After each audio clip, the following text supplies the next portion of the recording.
मरकट और सिद्ध बद्ध पद्मासन, ये दो आसन क्रम से करने का मुख्य आशय ये है कि जैसा कि आसनों को भी दो श्रेणियों में बांटा गया है।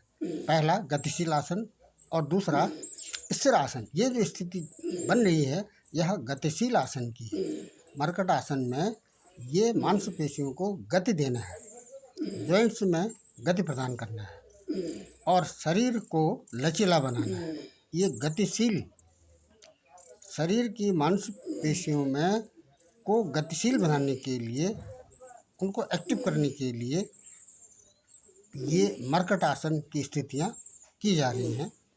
जब इसी आसन में हम स्थिर हो जाएंगे अपने सामर्थ्य के अनुसार और सुविधानुसार, सांस में भी ठहराव लाने का अभ्यास जब हम कर लेते हैं तो ये रुक जाते हैं। जैसा कि यहाँ पर ये रुकने की स्थिति है, ये पहले बाएं पाँव से किया और यहाँ पर जब हम पाँव घुमा रहे हैं तो पेल्विक गर्डिल और जो फीमर हड्डी है उसके बीच में जो संधि है उसको बॉल एंड सॉकेट संधि को एक्टिव करने के लिए ये गतिशील आसन मरकट आसन में किया जा रहा है। अब यही मरकट आसन में यदि हम रुक जाएंगे यहाँ पर इस तरह से तो ये स्थिर स्थिति आ जाएगी। तो इसी स्थिर स्थिति को बनाने के लिए पहले मांसपेशियों को गतिशील किया जाता है। मांसपेशियों को गतिशील किया जाएगा, मांसपेशियों में को एक्टिव बन जाएगा। बिना शारीरिक कष्ट के सुखपूर्वक किसी आसन की स्थिति में ठहराव को स्थिर आसन की श्रेणी में रखा गया है। क्या इसका मतलब है?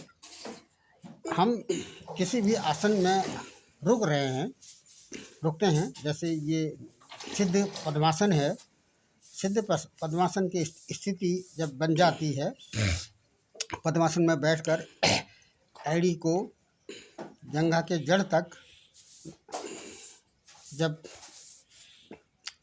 बिठा लेते हैं तो बाएं हाथ से दाहिने पांव के अंगूठे को और बाएं हाथ से दाहिने पैर के अंगूठे को पकड़ लेते हैं और इसमें नासिका दृष्टि डालते हैं। दृष्टि जो है अपनी नासिका में ठीक से बन जाती है तो यह एक स्थिर पद्मासन है।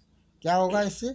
इसमें ये बिना शारीरिक कष्ट के ही इस आसन में जाना है और सुखपूर्वक असुविधा का भी अनुभव नहीं करना है। तो यह एक स्थिर आसन की स्थिति में बन जाएगा। जैसा कि गतिशील आसन से शरीर में लचीलापन आता है और शरीर लचीला बनता है और स्थिर आसन से ये तनाव मुक्त की स्थिति आ जाती है।